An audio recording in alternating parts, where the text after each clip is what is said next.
사이버 대학은 이제 잘 아시는 바와 같이 이러닝 교육이 활성화되면서 교수 방법 중에 이러닝으로 이렇게 이제 그 교육을 시키자 하는 그런 대학을 만들자 해가지고 이제 사이버 대학이 생겼거든요. 근데 내용적인 측면에서는 사실은 어떤 전공이 있다면 전공 분야에 가르치고 하는 것들은 이제 비슷한데, 이제 학과의 구성, 학교마다 학과의 구성이 되게 이제 사회 맞춤형으로 그렇게 많이 돼 있고, 현재뿐만 아니라 미래 사회에 필요한 그런 교육 과정들로 다 이루어지고 있어요. 왜냐면은 여기에 이제 그 관심 있고 입학하는 분들이 대개 이제 인생 이무작 또는 퇴임 후 뭐 할 것인가, 또 요새는 인생 이무작을 넘어서 M무작이라고 하잖아요. 그런 분들이 많이 이렇게 그럼 그건 하기 때문에 그렇게 네. 구성이 되어 있습니다. 평생 교육 시스템하고 비슷한 거 아닙니까? 그럼? 사실 이제 사이버 대학 자체가 처음에 평생교육법으로 시작을 했죠. 네. 했습니다. 해가지고 했는데, 그래서 평생교육을 하다 보면은 심화된 교육을 좀 시키기 어렵잖아요. 단기 뭐 6개월, 1년 하고 길으면 2년 이런 과정들로 돼 있고, 또 하나는 이제 사회 직무 역량에 따라서 직무 역량이 필요한 분야가 있고, 거기에 따른 또 학위라든가 자격이 필요한 분야들이 있거든요. 그래서 이제 이런 대학이 정규적으로 대학으로서 인정을 받는 그런 대학으로 돼야 되겠다 해서 2009년에 이제 그 고등교육법으로 전환을 일부 대학들이 했죠. 근데 일반적으로는 전문대학하고 사이버대학하고 가리키는 게 비슷하지 않습니까? 직업인을 양성하는 그런 개념이 좀 있거든요. 그러니까 전문대학 같은 경우가 이제 전문대학의 처음에 이제 교육적인 이념은 전문 기능인을 양성하는 거고, 그 다음에 이제 일반 대학들은 전문 기술인을 양성하는 거고, 그 차이가 있잖아요. 기능하고 기술 차이. 예. 근데 이제 이 사이버 대학은 이제 사이버 대학도 전체가 다 4년제가 아니고 4년제 대학이 있고 2년제 대학이 있고 지금도 평생교육법으로 그대로 있는 대학들이 있거든요.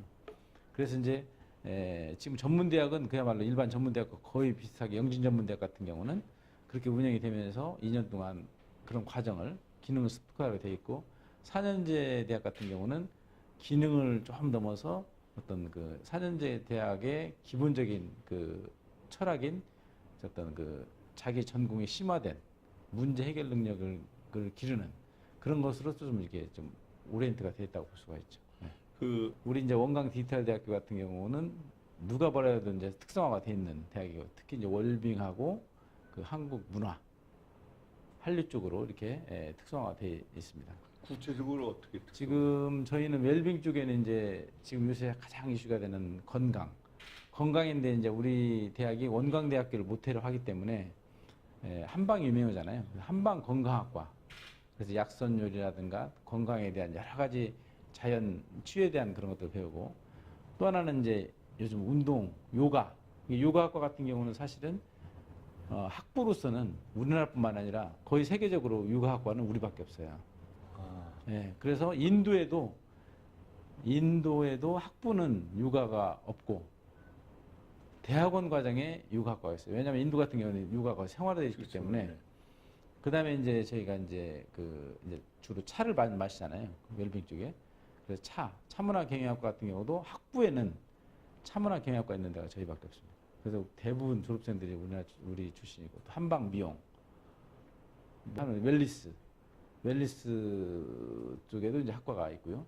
그게 이제 주로 우리 웰빙 쪽이고, 그다음에 한방 한류 쪽과 한국적인 그런 전통 쪽에는 이제 우리가 전통 공연학과가 있어요.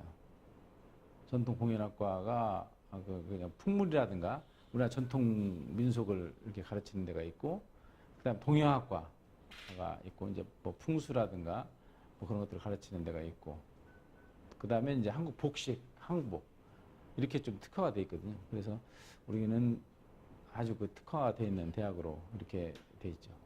건강 디지털 대학교는 웰빙하고 한류 뭐 이쪽을 하다 보니까 실습이 많은 과목들이 있어요. 예를 들어서 뭐 한방 건강학과도 좀 한번 실습도 해봐야 되고, 또 요가학과도 실습도 해봐야 되고, 차문화도 그렇고, 뭐 한방 미용도 그렇고 전통무용도 뭐 풍물도 한번 해봐야 되고 그렇기 때문에 각 어떤 학생들이 이제 온라인으로 다 수업하더라도 한 20% 정도는 브랜드 러닝을 할 수 있거든요. 근데 그러기도 하고 또 학생들이 자기들 간의 그 동아리 모임, 좀 특강 이런 것들이 굉장히 그 요구가 많기 때문에 학습관을 이제 각 지역에 이제 둔 거죠. 뭐지? 우리가 이제 교수진 초빙부터 또는 학생들을 가르치는 교육과정 이런 것들 또는 촬영 기술 이런 것들이 복합적으로 다 이제 하루아침에 이제 되지 않거든 사실은. 예. 그게. 뭐 또 하나는 이제 중요한 것 중에 하나가 이제 온라인 대학이 시간과 공간을 초월해서 온라인으로 교육을 하고 있지만 사람들 니드는 또 뭐냐면 만나고 싶거든요. 그게 이제 상호작용인 거죠. 그 상호작용에 대해서 굉장히 우리는 그 강하게 하고 있어요. 그냥 서로 교수님들하고 인터넷으로 또는 다른 다양한 매체로 또는 학습관을 통해서 이게 만나서 서로 간의 니드를 좀 충족시켜주는 그래서 교육자의 그 교육 수요자의 만족도를 증진시켜주는 그런 쪽으로 지금 많이 하고 있죠. 대학은 사이버 강의를 갖다 우리말로만 하죠. 현재는 우리말로만 하고 있죠. 그 다음에 이제 우리가 이제 외국인 교수인가 이제 요가학과의 인도 교수가 있는데 그분은 이제 영어로 이렇게 하는데 아직 우리나라 학생들을 위해서는 거의 한국어로 이렇게 하고 있습니다. 그럼 앞으로 외국인 교수도 채용해서 외국 그 학생들 위해서 할 계획은 없습니까? 뭐. 지금 저희가 이제 특성화 프로젝트라고 있거든요. 저희는 이제 제가 지금 어떻게 하고 있냐면 아까 말씀하신 대로 우리 대학만 있는 과가 있는데 언제까지 우리 대학만 있는 과로는 존재할 수 없다. 사회 환경 변화에 따라서 얼마든지 다른 대학도 심지어 서울대학에서도 그런 과를 예를 들어 차문화 경영학과를 만들 수 있다는 거죠. 그럼 그럴 때 어떻게 살 것이냐. 해서 지금은 우리는 특성화 속에 특성화라는 사업을 하고 있어요. 그게 뭐냐면 우리 원광시 디지털 대학은 특성화돼 있다라는 것은 학과가 많다는 거예요. 그 내용을 채우는데 특성화를 하자. 그래서 차문화 경영학과 같은 경우도 정말 특성화 분야를 딱 이 분야를 해서 그 분야가 있기 때문에 원광 디지털 대학으로 간다. 말씀하신 대로 실습이 필요하기 때문에 실습이 필요한 분야에 대해서는 20%를 오프라인으로 할 수가 있어요. 그래서 이제 학습관이 필요한 거거든요. 그래서 이제 그럼에도 불구하고 이제 학생들이 다 오는 건 아니고 교수님의 특강 또는 동아리 활동이 굉장히 많습니다. 학습 동아리 각 지역별로 학습 동아리를 해서 그런 와서 이제 실습을 많이 하고 그러고 있죠. 이제 저희가 지금 풀어야 할 과제 중에 하나가 외국인 학생들에 대한 그 규제거든요. 그러니까 일반적으로 사이버 대학은 외국 유학생을 받을 수가 없어요. 그러니까 외국 유학생이 오려면 비자가 돼야 하잖아요. 그 이유는 뭐냐면 굳이 오지 않더라도 그 나라에서 교육을 가능하다. 이제 그런 취지죠. 그래서 지금 현재 우리 17개 이제 4년제 사이버 대학에 외국인 학생이 한 550명 정도 재학을 하고 있어요. 그 학생들은 대부분 이제 우리 교민들이 많죠. 우리 말을 할 수 있는 외국. 네. 그래서 이제 지금 현재 저희가 이제 원격대학 협의회랑해서 발전 계획을 쭉 짜는 게 우선 그렇지 않으면 1+3 제도라든가 2+2 제도라든가 해서 2년은 뭐 인터넷을 보고 2년은 뭐 다른데 오프라인으로 한다든지 그렇지 않으면 이제 하나 방법이 저희가 이제 이번에 베트남에서도 그런 얘기 했는데 그 학교에 그 베트남 정부에서 우리 사이버 대학 인정을 해주는 거예요. 인정을 하면 이제 저희가 거기서 학생을 모집하고 영어로 강의하든지 그 모국어 강의하고 거기 베트남에 우리 현지 뭐 학습관인들 센터를 두고 강의는 사이버로 다 듣고 좀 관리하고 뭐 이렇게 하면은 오히려 일반 대학보다 국제화하기가 굉장히 쉬운 그런 지금 모양이 되는 거죠. 아직 이제 제가 산학협력에 관심이 많고 특히 네. 공대 출신이기 때문에 그리고 저는 교육이라는 게 산교육이라는 것은 사회와 함께 가야 된다. 지역사회와 함께 가야 된다 해가지고 저희도 지역 캠퍼스가 그 지역과 함께 하는 그런 활동들을 많이 하고 있어요. 그래서 뭐 지역의 뭐 복지관이라든지 지역의 뭐 NGO 단체라든지 지역의 여러 단체들과 이제 함께 하면서 그분들을 통해서 입학생도 모집하고 그분들을 통해서 이제 같이 하면서 결국은 다시 사회에 취업도 하고 연계하고 그런 일들을 하고 있어서 우리는 그 대학의 책무성 중 하나가 이제 그 지역에 공헌하는 거잖아요. 지역과 함께하고 그런 것을 실현하면서 결국 대학에서는 그런 그 취업이라든가 또는 창업까지도 연결시키는 그런 지금 전략을 하고 있습니다. 교육부는 사실 평생교육하고 이 생애주기별 학습은 사이버 대학에서 기존에 쭉 하고 있었어요. 근데 이제 이것이 이제 고령화 시대가 되고 이렇게 하니까 이슈화가 되니까 이제 그것이 뭐 다른 부서에서 이렇게 한 것 같은데 사이버 대학은 그동안에 태생 자체도 생애 주기별 학습으로 돼 있다. 즉 학생들이 20대에서 거의 80대까지 있거든요. 그럼 20대에서 80대 있는 학생들이 모든 과정을 똑같은 과정으로 똑같은 목적을 가지고 똑같은 것을 배운다는 것이 또 똑같은 수준을 배운다는 것도 안 맞잖아요. 그래서 예를 들어서 20대 학생이 요즘 그 대기업에 취업하더라도 1년 안에 그만두는 학생들이 20% 정도 되잖아요.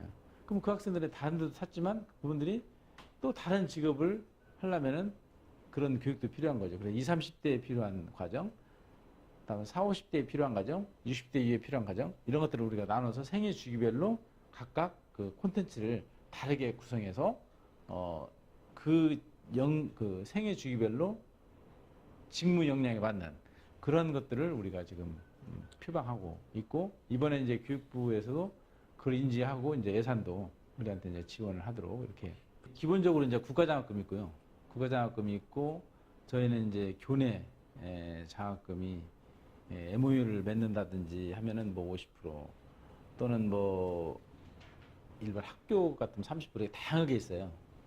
또 군 또는 공무원 뭐 이런 단체들끼리 MOU를 맺으면 또 있기 때문에 국가장학금을 받고 교내 장학금을 받고 하면은 이제 어느 정도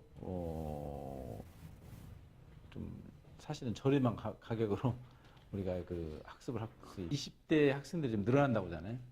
늘어난 이유가 일학습병의 학생들은 전문계고라든가 특성화고 학생들이 취업을 하고 나서 이쪽으로 이제 지나가는 그래서 대부분 그 일학습병을 하는 학생들이 많기 때문에 저희가 지금 일반 대학에 홍보는 거의 안 갑니다.